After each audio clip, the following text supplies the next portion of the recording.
പുറപ്പാട് പുസ്തകം 10-ാം അധ്യായം.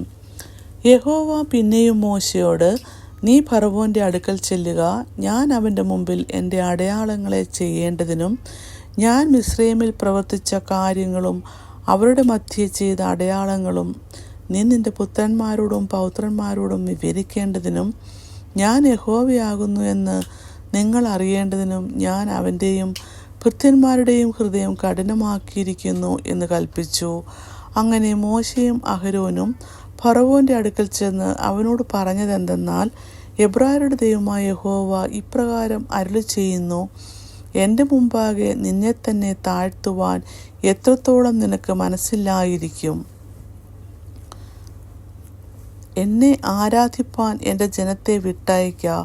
എൻ്റെ ജനത്തെ വിട്ടയപ്പാൻ നിനക്ക് മനസ്സില്ലെങ്കിൽ ഞാൻ നാളെ നിൻ്റെ രാജ്യത്ത് വെട്ടുക്കിളിയെ വരുത്തും.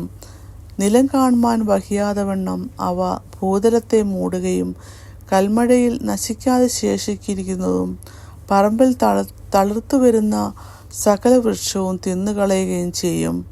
നിന്റെ ഗൃഹങ്ങളും നിന്റെ സകല ഭൃത്യന്മാരുടെയും സകല മിസ്രയീമ്യരുടെയും വീടുകളും അതുകൊണ്ട് നിറയും.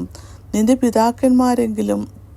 പിതൃപിതാക്കന്മാരെങ്കിലും ഭൂമിയിൽ ഇരുന്ന കാലം മുതൽ ഇന്നുവരെയും അങ്ങനെയുള്ളത് കണ്ടിട്ടില്ല. പിന്നെ അവൻ തിരിഞ്ഞ് ഫറവോൻ്റെ അടുക്കൽ നിന്ന് പോയി. അപ്പോൾ ഭൃത്യന്മാർ ഫറവോനോട്, എത്രത്തോളം ഇവൻ നമുക്ക് കെണിയായിരിക്കും? ആ മനുഷ്യരെ തങ്ങളുടെ ദൈവമായ യഹോവയെ ആരാധിക്കേണ്ടതിന് വിട്ടയക്കണം. മിസ്രയീം നശിച്ചു പോകുന്നു എന്ന് ഇപ്പോഴും നീ അറിയുന്നില്ലയോ എന്ന് പറഞ്ഞു. അപ്പോൾ ഫറവോൻ മോശയെയും അഹരോനെയും വീണ്ടും വരുത്തി അവരോട്, നിങ്ങൾ പോയി നിങ്ങളുടെ ദൈവമായ യഹോവയെ ആരാധിപ്പീൻ. എന്നാൽ പോകേണ്ടുന്നവർ ആരെല്ലാം എന്ന് ചോദിച്ചതിന് മോശ, ഞങ്ങൾക്ക് യഹോവയുടെ ഉത്സവം ഉണ്ടാകുന്നതുകൊണ്ട് ഞങ്ങൾ ഞങ്ങളുടെ ബാലന്മാരും വൃദ്ധന്മാരും പുത്രന്മാരും പുത്രിമാരുമായി പോകും. ഞങ്ങളുടെ ആടുകളെയും കന്നുകാലികളെയും കൂടെ കൊണ്ടുപോകും എന്ന് പറഞ്ഞു. അവൻ അവരോട്, ഞാൻ നിങ്ങളെയും നിങ്ങളുടെ കുഞ്ഞുകുട്ടികളെയും വിട്ടയച്ചാൽ യഹോവ നിങ്ങളോടുകൂടെ ഇരിക്കട്ടെ. നോക്കുവിൻ, ദോഷമാകുന്നു നിങ്ങളുടെ ആന്തരം. അങ്ങനെയല്ല, നിങ്ങൾ പുരുഷന്മാർ പോയി യഹോവയെ ആരാധിച്ചുകൊള്ളുവീൻ. ഇതല്ലോ നിങ്ങൾ അപേക്ഷിച്ചത് എന്ന് പറഞ്ഞ് അവരെ ഫറവോൻ്റെ സന്നിധിയിൽ നിന്നും ആട്ടിക്കളഞ്ഞു. അപ്പോൾ യഹോവ മോശയോട്, നിലത്തിലെ സകല സസ്യാദികളും കൽമഴയിൽ ശേഷിച്ചത് ഒക്കെയും തിന്നുകളയേണ്ടതിന് വെട്ടുക്കിളി മിസ്രയീം ദേശത്ത് വരുവാൻ നിന്റെ കൈ ദേശത്തിന്മേൽ നീട്ടുക എന്ന് പറഞ്ഞു.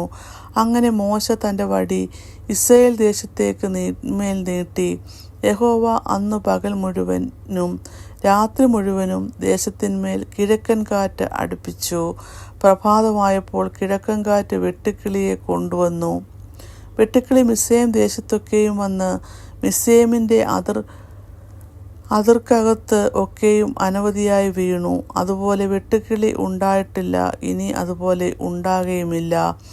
അത് ഭൂതലത്തെ ഒക്കെയും മൂടി, ദേശം അതിനാൽ ഇരുണ്ടുപോയി.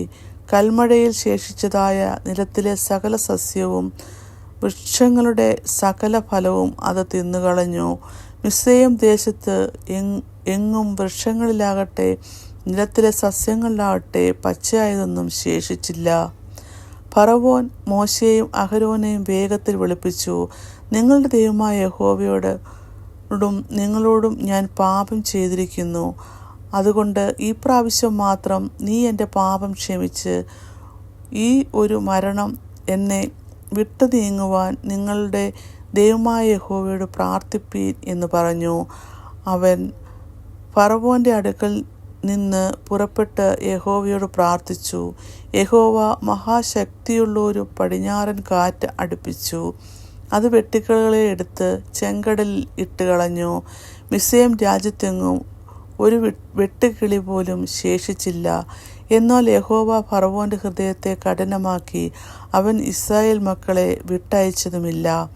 അപ്പോൾ യഹോവ മോശയോട്, മിസ്രയീം ദേശത്ത് സ്പർശിക്കത്തക്ക ഇരുൾ ഉണ്ടാകേണ്ടതിന് നിന്റെ കൈ ആകാശത്തേക്ക് നീട്ടുക എന്ന് കൽപ്പിച്ചു. മോശ തൻ്റെ കൈ ആകാശത്തേക്ക് നീട്ടി മിസ്രയീം ദേശത്തൊക്കെയും 3 ദിവസത്തേക്ക് കൂരിരുട്ടുണ്ടായി. 3 ദിവസത്തേക്ക് ഒരുത്തൻ കണ്ടില്ല, ഒരുത്തനും തൻ്റെ സ്ഥലം വിട്ട് എഴുന്നേറ്റതുമില്ല. എന്നാൽ ഇസ്രായേൽ മക്കൾക്ക് എല്ലാവർക്കും തങ്ങളുടെ വാസസ്ഥലങ്ങളിൽ വെളിച്ചം ഉണ്ടായിരുന്നു. അപ്പോൾ ഫറവോൻ മോശെയെ വിളിപ്പിച്ച്, നിങ്ങൾ പോയി യഹോവയെ ആരാധിപ്പീൻ. നിങ്ങളുടെ ആടുകളും കന്നുകാലികളും മാത്രം ഇങ്ങ് നിൽക്കട്ടെ, നിങ്ങളുടെ കുഞ്ഞുകുട്ടികളും നിങ്ങളോട് കൂടെ പോരട്ടെ എന്ന് പറഞ്ഞു. അതിന് മോശെ പറഞ്ഞത്, ഞങ്ങൾ ഞങ്ങളുടെ ദൈവമായ യഹോവയ്ക്ക് അർപ്പിക്കേണ്ടതിന് യാഗങ്ങളും സർവാംഗ ഹോമങ്ങൾക്കും വേണ്ടി മൃഗങ്ങളെയും നീ ഞങ്ങൾക്ക് തരേണം. ഞങ്ങളുടെ മൃഗങ്ങളും ഞങ്ങളോടുകൂടെ പോരണം. ഒരു കുളമ്പ് പോലും പിമ്പിൽ ശേഷിച്ചുകൂടാ. ഞങ്ങളുടെ ദൈവമായ യഹോവയെ ആരാധിക്കേണ്ടതിന് അതിൽ നിന്നല്ലോ ഞങ്ങൾ എടുക്കേണ്ടത്. ഏതിനെ അർപ്പിച്ച് യഹോവയെ ആരാധിക്കണമെന്ന് അവിടെ എത്തുവോളം ഞങ്ങൾ അറിയുന്നില്ല. എന്നാൽ യഹോവ ഫറവോൻ്റെ ഹൃദയം കഠിനമാക്കി അവരെ വിട്ടയപ്പാൻ അവന് മനസ്സായില്ല. ഫറവോൻ അവനോട്, എൻ്റെ അടുക്കൽ നിന്ന് പോക, നീ എൻ്റെ മുഖം കാണാതിരിപ്പാൻ സൂക്ഷിച്ചുകൊള്ളുക. എൻ്റെ മുഖം കാണുന്ന നാളിൽ നീ മരിക്കും എന്ന് പറഞ്ഞതിന് മോശെ, നീ പറഞ്ഞതുപോലെ ആകട്ടെ, ഞാൻ ഇനി നിന്റെ മുഖം കാണുകയില്ല എന്ന് പറഞ്ഞു. ഇങ്ങനെ 10-ാം അധ്യായം അവസാനിക്കുന്നു.